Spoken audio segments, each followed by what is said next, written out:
Louange et remerciements soient rendus au Seigneur. Nous le croyons de tout notre cœur. Oui, de l'autre côté de la rive, il n'y aura plus aucune trace de tout ce qui est ici sur la terre.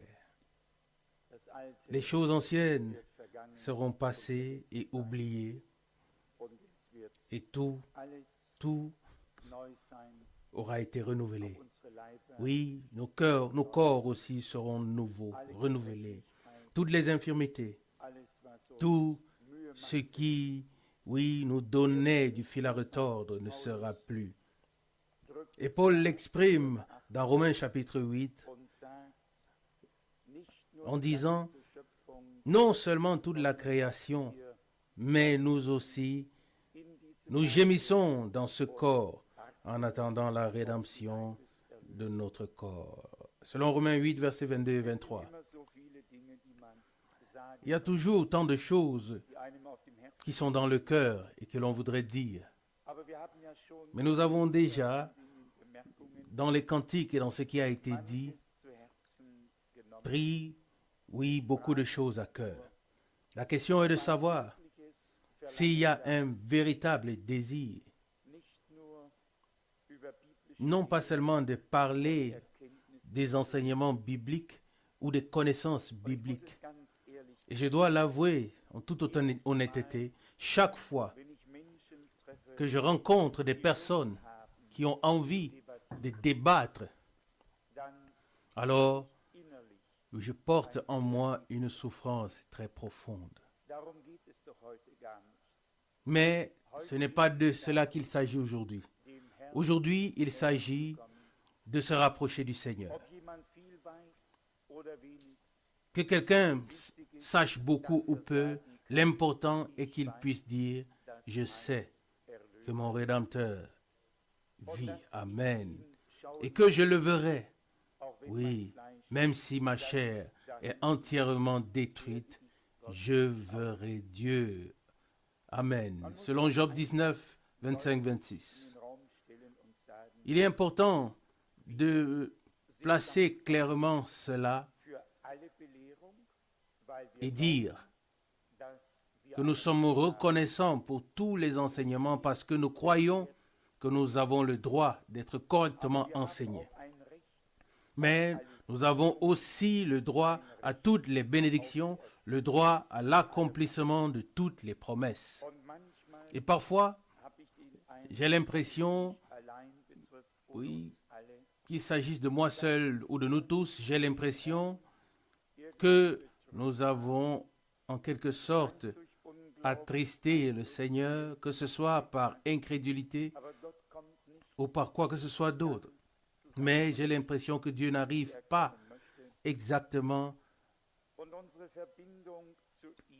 à ce qui lui revient de droit comme il le voudrait.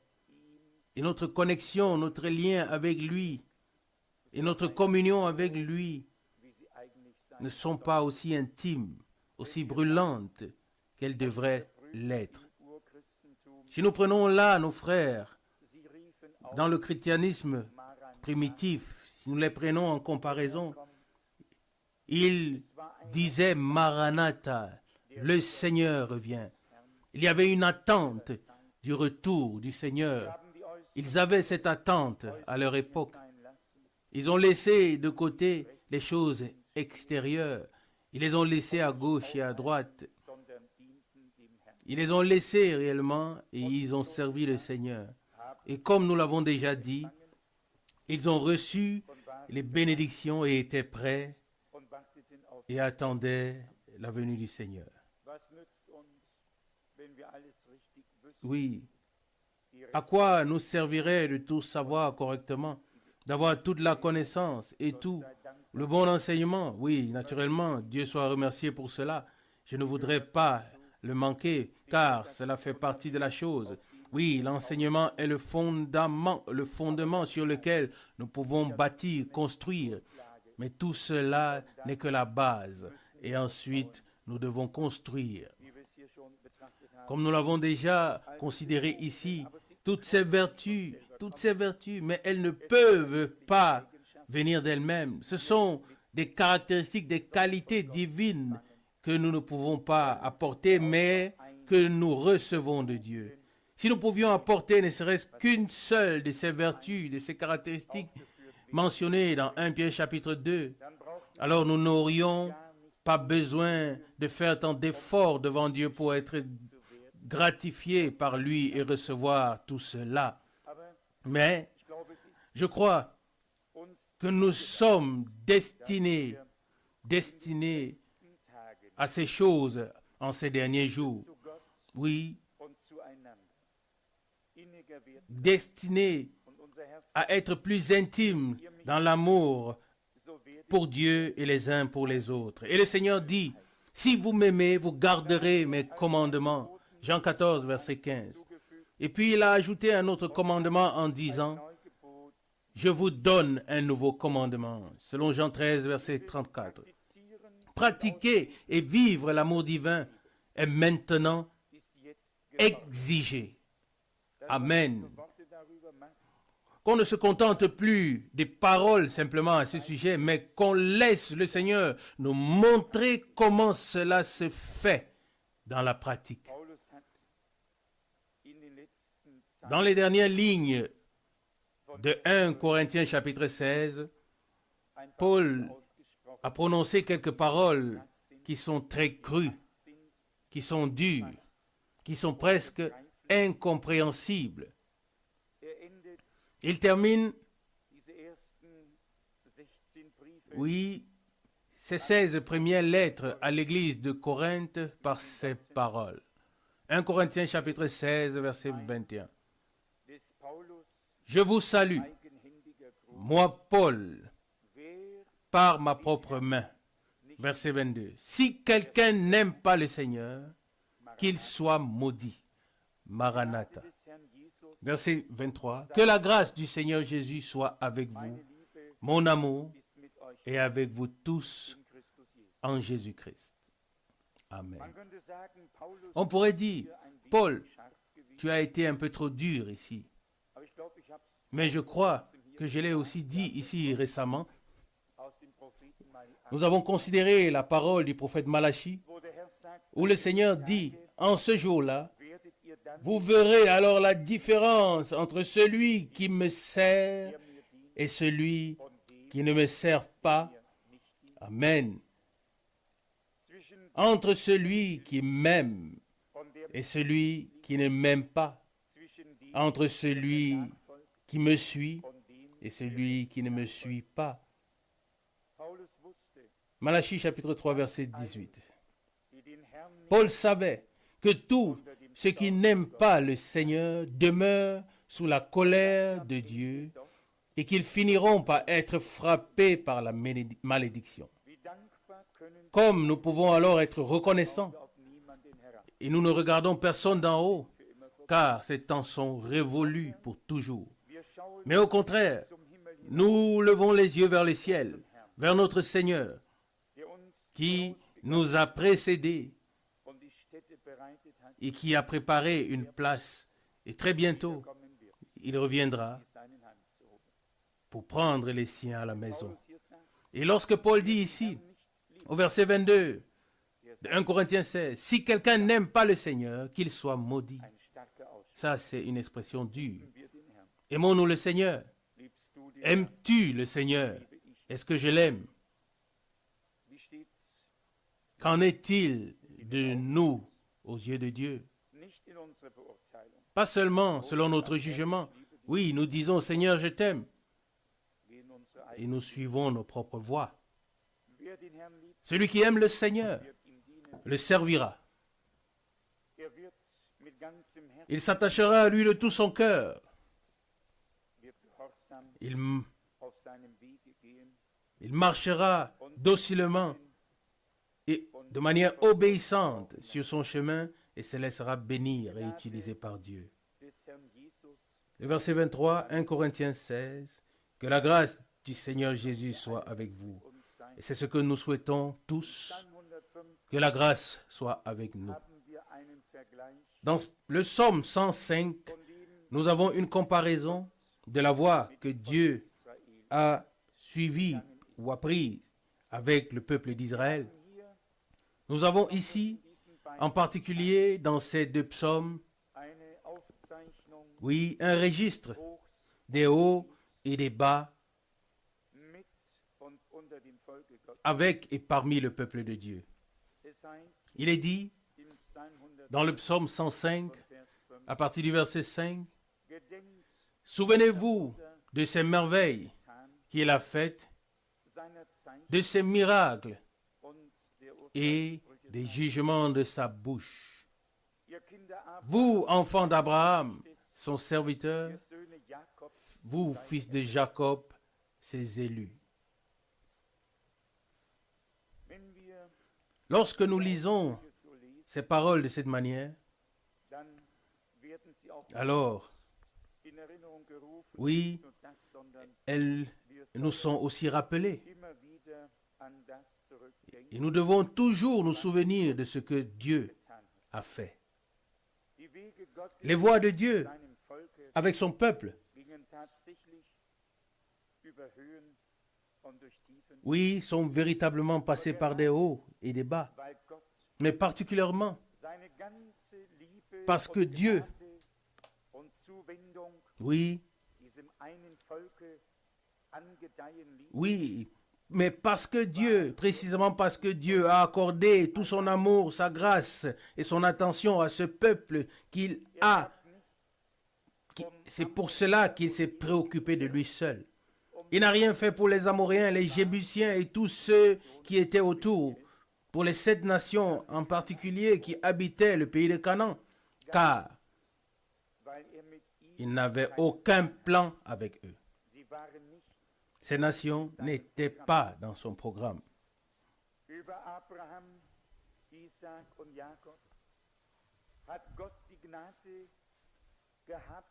Oui, Dieu a eu la grâce de... Par grâce, Dieu s'est occupé d'Abraham, d'Isaac, de Jacob. Il a suivi son chemin avec eux. Abraham était son serviteur. Il reprend le verset 6 du psaume 105. Vous, enfants d'Abraham, son serviteur. Vous, fils de Jacob, ses élus. Verset 7. Le Seigneur est notre Dieu. Ses jugements s'exercent sur toute la terre. Verset 8. Il se souvient de son alliance pour toujours, de la parole qu'il a ordonnée pour 1000 générations. Il se souvient, verset 9, de l'alliance qu'il a conclue avec Abraham et le serment qu'il a juré à Isaac, qu'il a confirmé pour Jacob comme loi et pour Israël comme alliance éternelle. En disant, verset 11, « Je te donnerai Canaan, le pays que je vous ai donné en héritage. » Amen. Dieu a donné, il a réparti, il a veillé à ce que toute chose soit juste. Oui. Je me souviens de la prédication dans laquelle Frère Branham, oui, parle de la voiture d'un homme qui a été volé et du fait que l'ennemi n'a pas le droit de faire valoir sa puissance ou quoi que ce soit sur les biens des croyants. Et si nous considérons ce que Dieu nous a donné, oui, comme promesse et bénédiction, si nous considérons tout ce qui fait vraiment partie de la vie de l'Église, que ce n'est pas un club ou une association terrestre, une loge, un cimetière, mais un organisme vivant du corps du Seigneur qui doit servir à ce que Dieu puisse toujours se glorifier. Ça, c'est une chose. L'autre côté de la chose est que l'ennemi veut toujours nous prendre ce qui nous a été légitimement acquis et donné. Et nous-mêmes, nous sommes nous-mêmes une propriété légitime de Dieu parce que le sang a été payé comme rançon, comme prix. Et aussi tous les droits, tout ce qui nous a été promis et donné par Dieu en tant que fils et filles de Dieu, nous appartient également. Et nous devons parfois constater avec une grande tristesse que l'ennemi veut encore exercer son pouvoir ou son droit alors qu'il a perdu tout droit sur nous. Amen.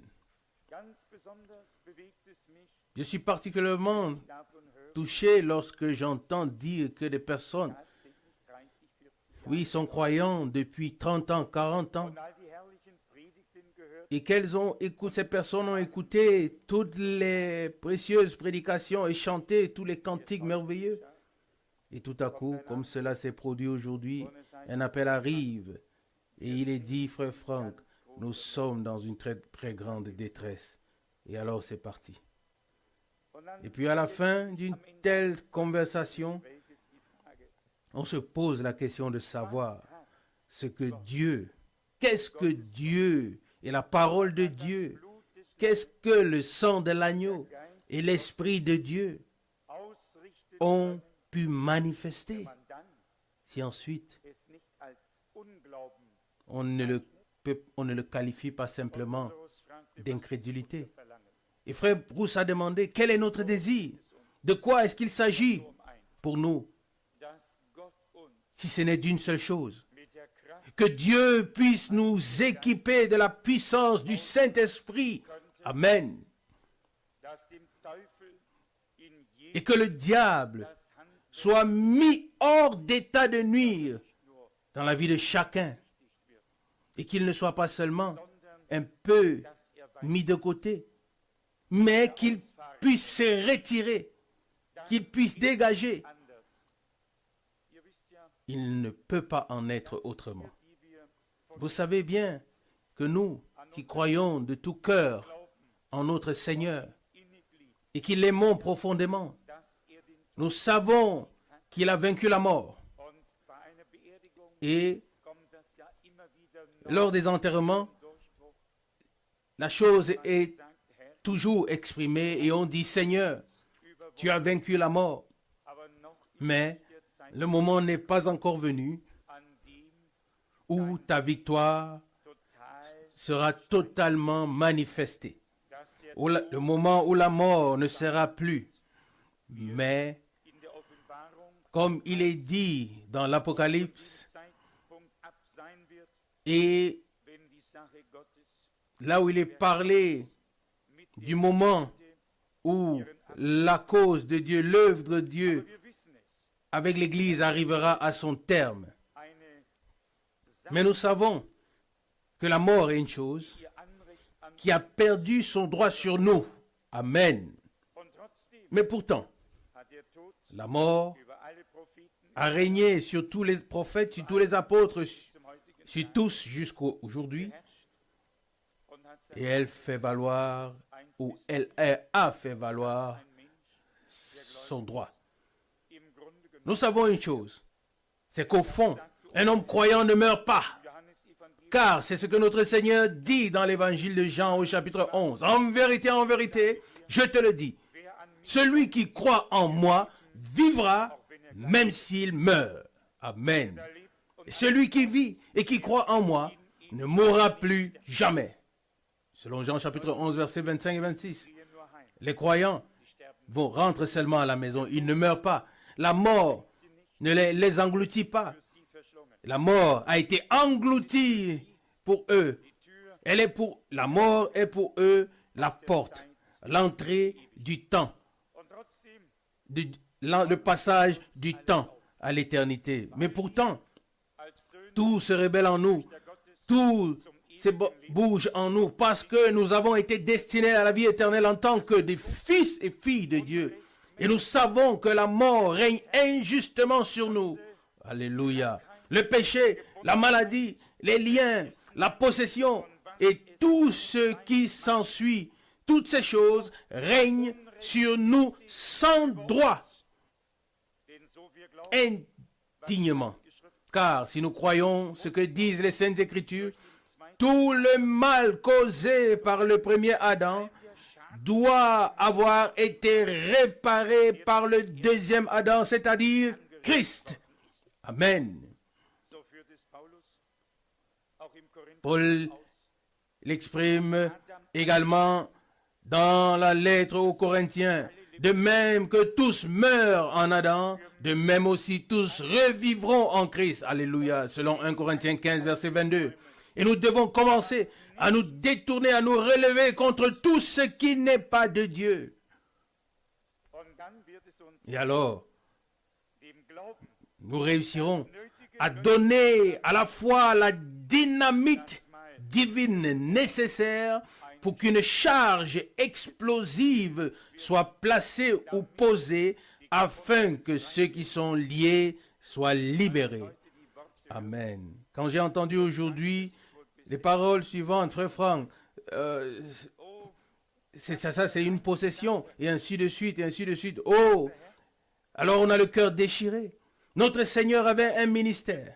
Et cela, personne ne peut l'ignorer. Personne ne pourra ne pas l'avoir entendu ou passer outre. Le ministère du Seigneur consistait à libérer ceux qui étaient liés, faire grâce aux pécheurs, guérir les malades, annoncer l'année agréable du Seigneur. C'est ainsi que nous le lisons dans Ésaïe chapitre 61, c'est ainsi que nous le lisons dans Luc chapitre 4. Luc 4 verset 18, Ésaïe 61 verset 1.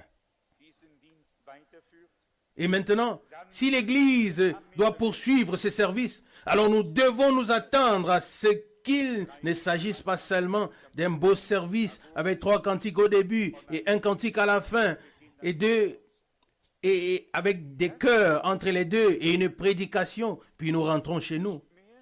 Nous ne pouvons plus le faire. Et cela avec une bonne conscience.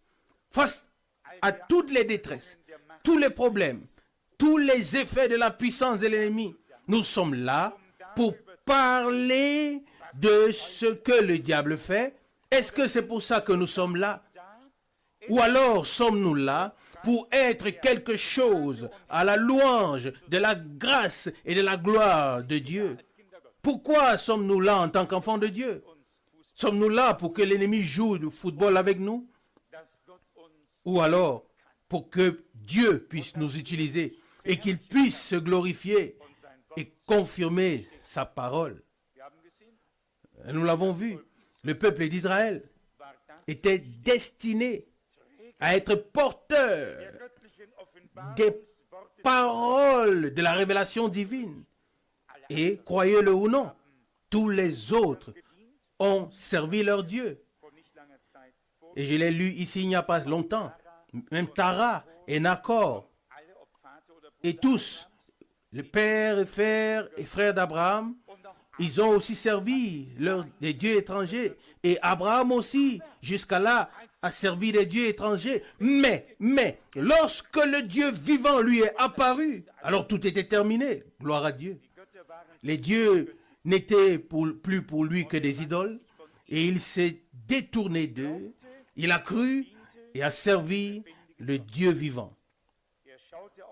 Il regarda vers Dieu, l'invisible, comme s'il le voyait. Alléluia. Ici, nous avons lu dans le psaume 105, au verset 8, « Il se souvient de son alliance pour toujours. » Ça, c'est ce qui est beau avec Dieu. Ce que nous convenons est toujours limité dans le temps et dépendant des circonstances, nous, les hommes. Mais ce que Dieu fait est fait pour l'éternité.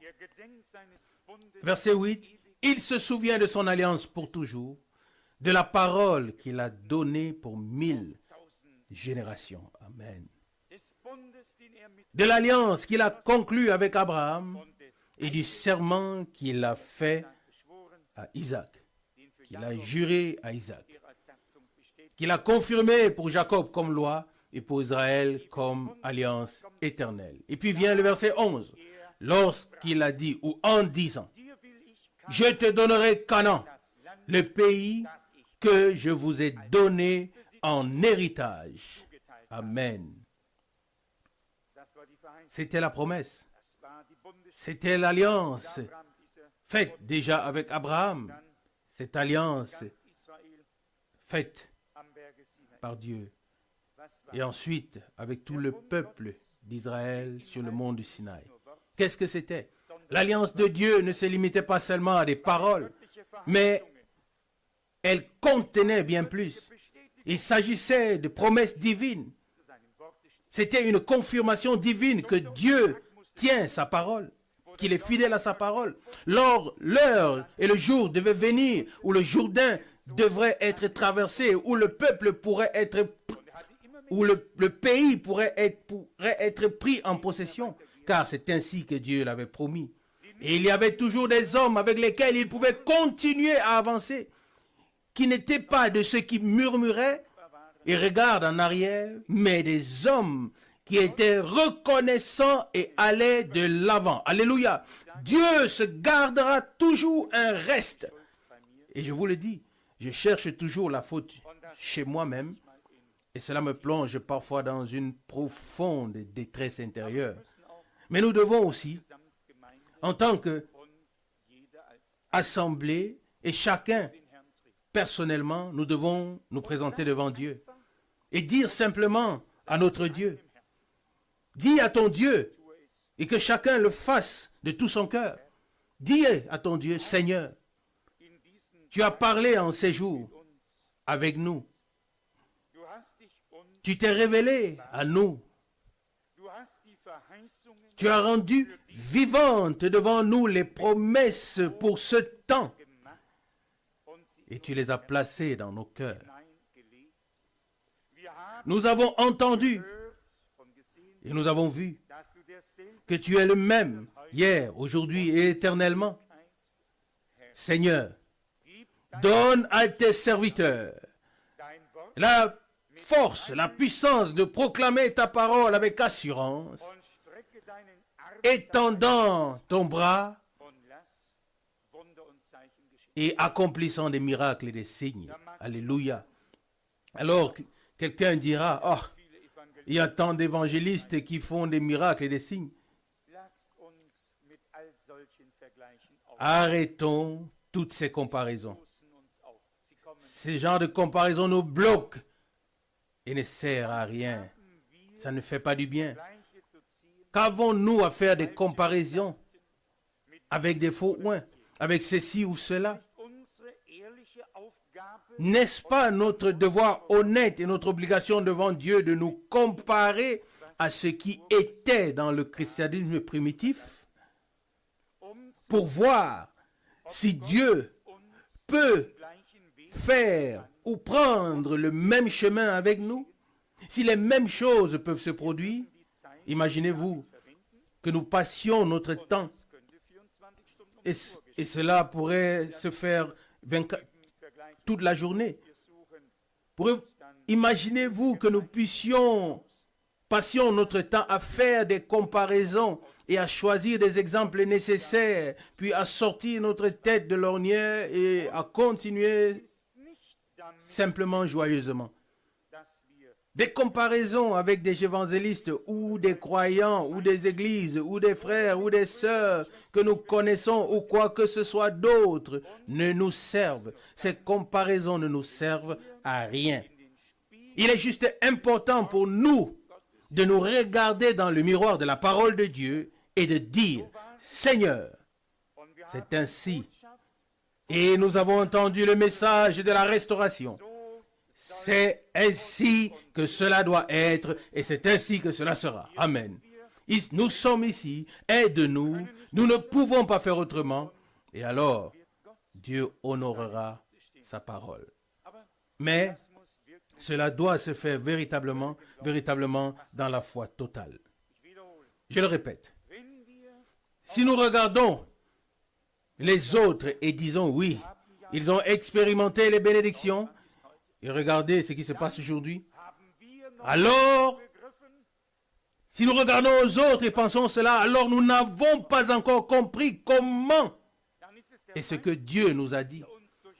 Alors là, c'est l'ennemi qui, par des manœuvres de diversion, veut nous détourner de notre propre état pathétique et de nos limites. Et il semble qu'il y soit parvenu. Mais cela ne peut plus durer. Quelque chose doit s'élever en nous. Quelque chose que nous ne pouvons plus retenir. Et nous disons, je suis à toi, ô Seigneur. J'ai entendu ta parole et ton amour habite en moi. L'amour pour Dieu, l'amour pour sa parole, l'amour les uns pour les autres, l'amour divin dans lequel nous sommes plongés, immergés, doit être agissant. Et aussi tous les dons de l'Esprit doivent aussi trouver leur place dans l'Église. Dieu a tout mis cela dans l'Église et Frère Branham a dit simplement, je peux vous montrer où Dieu a promis et où il l'a donné. Mais vous maintenant, vous pouvez aussi me montrer alors où est-ce qu'il a annulé la promesse et où il l'a retirée. Et cela n'existe pas. Alors, je ne veux pas que nous ayons une considération comme des incrédules ou comme des hommes de petite foi, mais que nous puissions simplement dire, Seigneur, nous ne sommes que des hommes, nous ne pouvons pas nous aider nous-mêmes ou aider les autres, mais nous voulons que tu puisses nous aider, que tu viennes à ce qui te revient de droit. Et cela,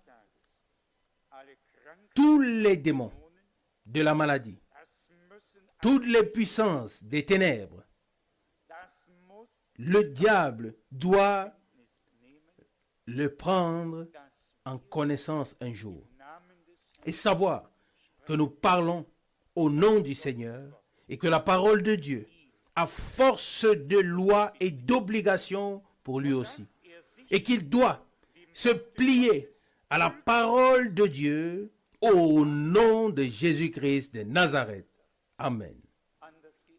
Ça ne peut pas être autrement. Il est impossible de continuer ainsi. Nous ne savons pas exactement quel chemin Dieu poursuit avec nous. Mais nous savons une chose. Ça doit être un chemin biblique. Sans si ni mais, sans excuse à gauche ou à droite. Nous nous plions à ce devoir divin.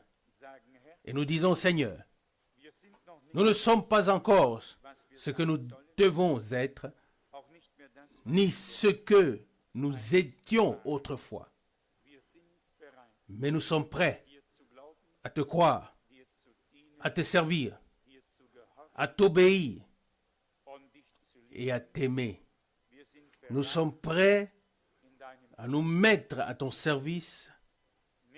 Prends-nous, fais avec nous et par nous ce que tu as promis. Et je ne pense pas qu'il soit nécessaire de mentionner que quelqu'un, oui, en cela cherche sa propre gloire. Il faudra que cette personne soit un peu stupide. Car qui d'entre nous n'aurait pas reconnu depuis longtemps à quel point nous sommes pitoyables, quel tas de misère nous représentons, à quel point chacun de nous est impuissant, sans force, sans espoir. Il n'y a plus personne qui pourrait arracher des arbres, spirituellement parlant, pour accomplir des œuvres. Mais nous avons un Dieu dans le ciel. Nous avons un Seigneur assis à la droite de la majesté divine qui attend que tous ses ennemis soient placés sur son marchepied. Oui, la terre est son marchepied et le ciel est son trône. Telle est la grandeur de Dieu. Il s'étend du ciel jusqu'à la terre. Oui, c'est écrit comme ça, que le ciel est mon trône et la terre mon marchepied, selon Ésaïe 66, verset 1. C'est pourquoi Dieu n'est pas seulement au ciel. Dieu est sur la terre. Dieu est présent. Et lorsque la foi devient une foi vivante, alors Dieu vient à ce qui lui revient. Et si tous les ennemis doivent être placés sur son marchepied, ce n'est pas seulement au ciel, car la terre est son marchepied. C'est ici, sur cette terre, que Satan a plongé les hommes dans le malheur. C'est ici, sur cette terre, que le Seigneur a payé le prix par son sang et qu'il a pris sur lui la malédiction. C'est ici, sur cette terre, que doit se manifester la victoire de Dieu qui s'est accomplie à la croix de Golgotha. Il ne peut pas en être autrement. Il doit en être ainsi et il en sera ainsi avec l'aide et par la grâce de notre Seigneur, de notre Dieu. Amen. Levons-nous pour la prière. Dieu fidèle, nous te remercions de tout cœur pour les puissantes paroles de ce soir. Et nous reconnaissons, Seigneur, que nous ne sommes rien devant toi et que nous ne pouvons rien, Seigneur, mais toi, tu peux tout. Et nous venons à toi tel que nous sommes. Nous ne pouvons rien prendre de nous-mêmes, Seigneur. Nous ne pouvons pas nous rendre meilleurs. Mais regarde vers nous en grâce. Accepte-nous, ô Seigneur. Rapproche-nous de toi, Seigneur. Près de toi, Seigneur. Surtout moi. Aie pitié de moi, ô Seigneur. Je te le demande au nom de Jésus. Amen. Les frères Francs prient. Père Céleste, de tout mon cœur, je te remercie pour ta sainte présente, pour ta sainte parole, pour ton saint sang, pour ton Saint-Esprit. Et ensemble, nous te prions, viens à ce qui te revient de droit dans nos vies et au milieu de nous. Alléluia. Fais-nous voir de nos propres yeux que tu reviens dans ton Église et que tu te révèles, que tu confirmes ta parole, que tu sauves les pécheurs, que tu guéris les malades, que tu délivres les enchaînés ou liés, que la parole de la croix devienne une puissance divine pour tous ceux qui croient. Alléluia. Seigneur, nous te disons merci au nom de Jésus. Amen.